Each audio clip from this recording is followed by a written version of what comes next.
Hello friends, welcome back to my another video. তো friends, আজকে ছিল ক্রিসমাস, মানে 25 ডিসেম্বর। তো আমি সকাল সকাল উঠেই সমস্ত কাজকর্ম সেরে কতগুলো কাপড় জামা ছিল, তো সেগুলোকে ওয়াশিংয়ে দিয়েছিলাম, সেগুলো নিয়ে চলে এসেছি ছাদে। তো বাকি কাজকর্ম মোটামুটি বলতে পারো শেষ। তো এগুলো করে আমরা আজকে প্ল্যান করেছিলাম বিকেলের দিকে অল্প বের হব, কারণ ক্রিসমাস তো প্রত্যেক বছর ক্রিসমাসের দিন অল্প আমরা বের হই, অল্প চার্চে যাই, অল্প এদিক ওদিক ঘোরাঘুরি করি, তারপরে চলে আসি। তো আজকেও সেম প্ল্যান, বিকেলের দিকে অল্প বের হব আমরা সবাই মিলে। তো তার জন্য বাকি কাজকর্মগুলো কিন্তু তাড়াতাড়ি সেরে ফেলেছি। তো দেখো, আমরা সবাই মিলে চলে এসেছি বঙ্গাইগাঁওয়ের টি গার্ডেনে। অ্যাকচুয়ালি আমাদের যাওয়ার প্ল্যানিং ছিল একটা অন্য জায়গায়, বাট আমার একটু দেরি হয়ে গেছে বের হতে বাড়ি থেকে। তো আমাদের এখানে একটা স্পট আছে, বাগেশ্বরী পাহাড় বলে, তো ওখানে ভেবেছিলাম যাব। কিন্তু যেহেতু বাড়ি থেকে বেরোতে অল্প লেট হয়ে গেছে, তো ওই পাহাড়ে উঠতে উঠতে ওখানে তো গাড়ি নিয়ে ওঠা যায় না, হেঁটে উঠতে হয়। তো ওখানে উঠতে গেলে সন্ধ্যা হয়ে যাবে। তার জন্য ওই প্ল্যানটা ক্যান্সেল করে আমরা চলে এসেছি বঙ্গাইগাঁও টি গার্ডেনে। তো এখানে অল্প দাঁড়িয়েছিলাম, এখানে একটু ফটো তুলছিলাম সবাই মিলে। আর এই সামনের দিকে একটা পিকনিক স্পট আছে, যদি কোনো দিনও যাই ওখানে তো ভিডিওতে নিশ্চয়ই শেয়ার করব তোমাদের সাথে। তো এখানে আমরা অনেকক্ষণ দাঁড়িয়েছিলাম। তো এতক্ষণ কিন্তু এখানে কোনো লোকজন ছিল না, বাট যেহেতু আমাদেরকে দেখেছে না, তারপরে এখানে যারা যাচ্ছিল এই রাস্তা দিয়ে, তো সবাই গাড়ি থামিয়ে কিন্তু সবাই এখানে আসছিল ফটো তোলার জন্য। তো দেখতে পাচ্ছ চারিদিকটা কত গ্রিনারি, কত ভালো লাগছে দেখতে।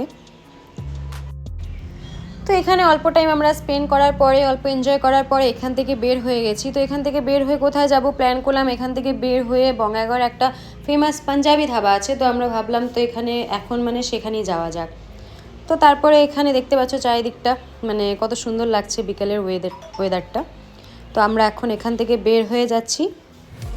তো দেখো চারিদিকে আরও মানুষ দাঁড়িয়ে আছে, সেম এখানে দাঁড়িয়ে ফটো তুলছিল, আরও অনেকে চলেও যাচ্ছে, কারণ যেহেতু সন্ধ্যা হয়ে আসছে এখন, তো তার জন্য সবাই চা বাগান থেকে বের হয়ে যাচ্ছে। তো আমরাও বের হয়ে গেলাম। তো বের হয়ে তো এখন যাব আমরা পাঞ্জাবি ধাবাতে। তো সেখানে গিয়ে অল্প চা খাবো, কারণ ওই পাঞ্জাবি ধাবার চাটা খুবই ফেমাস আমাদের বঙ্গাইগাঁওয়ে। তো ইভিনিং স্ন্যাক্সের জন্য তো খুবই ফেমাস। তো আমরা এখন সেখানেই যাচ্ছি। আর চার সাথে ওখানে কিন্তু রুটি পরোটা সব কিছুই ভালো, খুব স্পেশাল হয় ওখানের খাওয়াগুলো। আর ওখানে সারা 24 ঘন্টাই লোকজন থাকে সেই ধাবাতে। তো আমরাও সেখানেই যাচ্ছি এখন। তো দেখো, এই রাস্তাটা হয়তো আমি আমার ব্লগে আগেও শেয়ার করেছিলাম। এই রাস্তাটা ভালো লাগে খুব, এই সাইডটা। আর এই সাইডটা আগে অনেকটাই খালি থাকতো, কেউ আসতো না এই সাইডে, বাট এখন কিন্তু মানুষজন শর্টকাট হয় বলে এই রাস্তা দিয়েই যায়।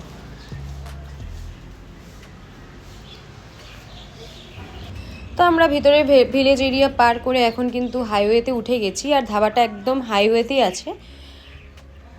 তো দেখো সবাই বসে আছে, এমনি সবাই কথা বলছিলাম, অল্প বললাম যে আরেকটু আগে বেরোতে পারলে ভালো হতো, আরেকটু টাইম ওখানে থাকতে পারতাম চা বাগানে।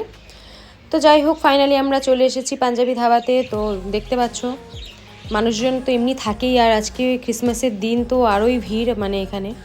আর এখানে সারাদিন বলতে পারো ভিড়ই থাকে। তো আমরা গাড়ি থেকে নেমে চলে যাচ্ছি ধাবার ভিতরে।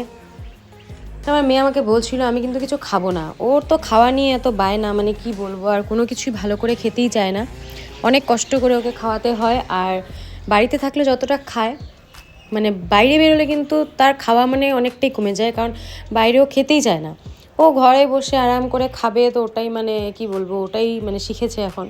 তো যাই হোক, একে একটু অভ্যাস করতে হবে বাইরে বের করে, বাইরের কালচারটার সঙ্গে ওকে একটু মেশাতে হবে, যেহেতু সারাদিন ঘরে থাকে, তো এই জন্য ওটাই অভ্যেস হয়ে গেছে ওর।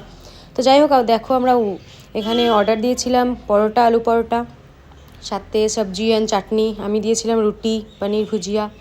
তো এগুলো কিন্তু সবই খুব স্পেশাল অ্যান্ড খুবই টেস্টি এখানের খাওয়াগুলো।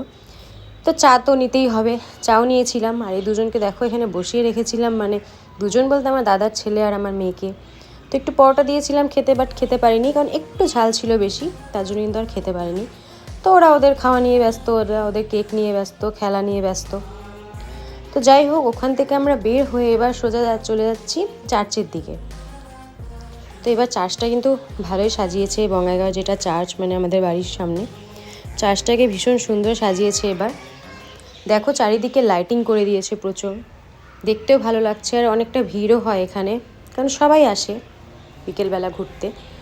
বাট চার্চে যেটা মেইন গেট ছিল না ভিতরে, সেটা কিন্তু এই টাইমে বন্ধ হয়ে গেছিলো। আগে আসলে হয়তো খোলা পেতাম, কিন্তু আমরা যেই টাইমে এসেছি না তখন কিন্তু চার্চের মেইন গেটটা কিন্তু বন্ধ হয়ে গেছে। তো আমরা বাইরেই অনেক টাইম বসে দাঁড়িয়েছিলাম, ঘোরাঘুরি করছিলাম, কারণ বাইরেই ভালো লাগছিল। দেখতে পাচ্ছ কতটা সুন্দর সাজিয়েছে চার্চটাকে চারিদিকে লাইটিং করে। তো অ্যাকচুয়ালি এখানে কি হয়েছে, আমরা তো ঘুরতে এসেছিলাম, এবার বাকি যেগুলো বাচ্চা ছিল, কতগুলো বাচ্চা না মানে স্যান্টা ক্লসের ড্রেস পরে এসেছিলো এখানে, মানে তো আমার মেয়েও না স্যান্টা ক্লসের ড্রেস দেখে মানে এখন কান্না শুরু করে দিয়েছিল যে ওরও মানে স্যান্টা ক্লসের ড্রেস লাগবেই। তো এখন এখানে কোথা থেকে ড্রেস পাবো, তো ভীষণ কান্না করছিল যে ড্রেসটা লাগবেই। তো তার জন্য মানে কি বলবো, পরে এখান থেকে বের হয়ে গেলাম আমরা। বের হয়ে ও এতটাই কান্নাকাটি করছিল যে তারপরে আর ভিডিও করতেই পারিনি। সোজা চলে গেছিলাম দোকানে, ওকে একটা স্যান্টা ক্লসের ড্রেস কিনে দিয়ে তারপরে সেখান থেকে আমরা বাড়ি চলে গেছিলাম। তো যাই হোক ফ্রেন্ডস, আজকের মতন ব্লগটাকে এখানেই শেষ করছি। তোমরা যারা নতুন দেখছো ভিডিওটাকে, চ্যানেলটাকে কাইন্ডলি সাবস্ক্রাইব করে দিও। And thank you for watching. Bye by.